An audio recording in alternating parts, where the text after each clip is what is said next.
Hoje eu quero convidar você a acompanhar o apóstolo Paulo em prisão domiciliar. Ele chega a Roma depois de ter passado por Malta e ali então é autorizado que ele fique preso. Ele tem uma guarda pretoriana tomando conta dele numa casa alugada. Ou seja, ele está numa casa alugada, mas sobre a guarda do Império Romano, e mesmo assim ele continua pregando a palavra de Deus, proclamando a mensagem de salvação. Hoje eu quero te convidar a lermos o último capítulo do livro histórico de Atos dos Apóstolos.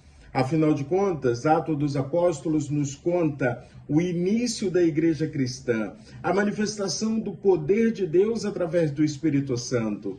E do meio do livro para frente nós temos o ministério de Paulo, as viagens missionárias, as igrejas sendo plantadas entre os gentios, as lutas, muitas vezes, contra algumas pessoas que estavam arraigadas à tradição, os judaizantes, aqueles que queriam fazer com que os novos crentes, os novos cristãos, obedecessem também à circuncisão e os ritos da lei mosaica.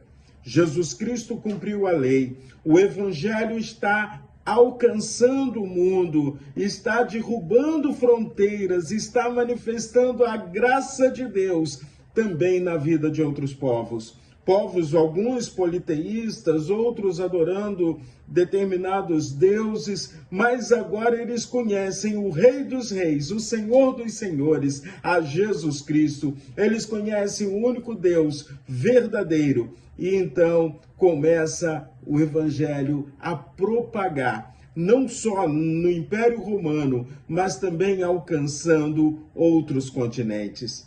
E aí então, quando a gente lê no capítulo 28, do versículo 23 ao 28, eu tenho o apóstolo Paulo, mesmo em prisão domiciliar, usando da sua casa e usando da liberdade que ele tinha, pregando o evangelho. Vamos ler o que diz o texto bíblico? Diz assim: tendo eles marcado um dia, foram em grande número ao encontro de Paulo no lugar onde ele residia.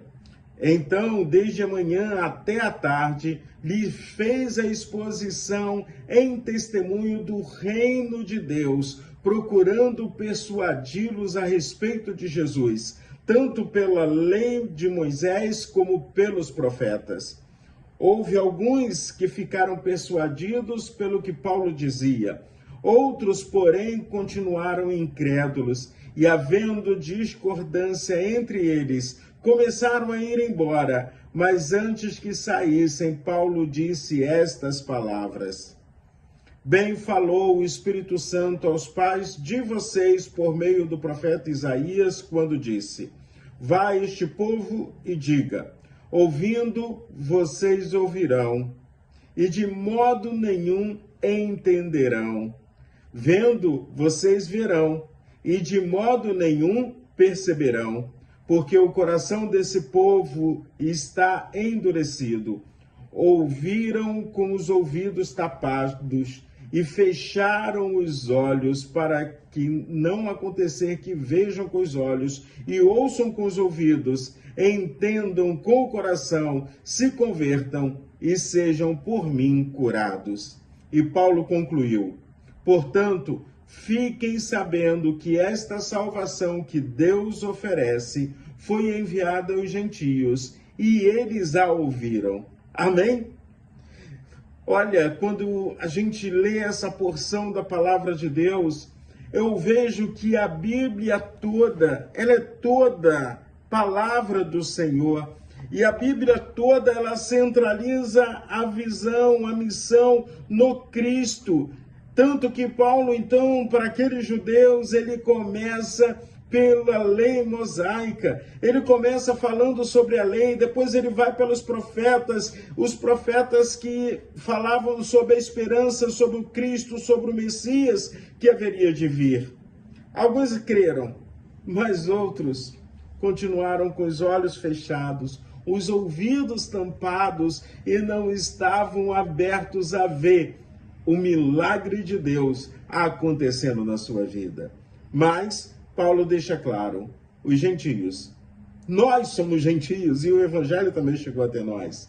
Estávamos com os olhos abertos, os ouvidos abertos e conseguimos ver e ouvir a mensagem de salvação e usufruir da graça e da misericórdia do Senhor sobre nossas vidas. Então, lição importante, aproveite todas as oportunidades para anunciar que Jesus é o Cristo. Em segundo lugar, estude a Bíblia, a palavra de Deus, vivencie experiências vivas com o Senhor e vamos juntos continuar proclamando essa palavra de salvação. Que Deus abençoe ricamente o seu dia.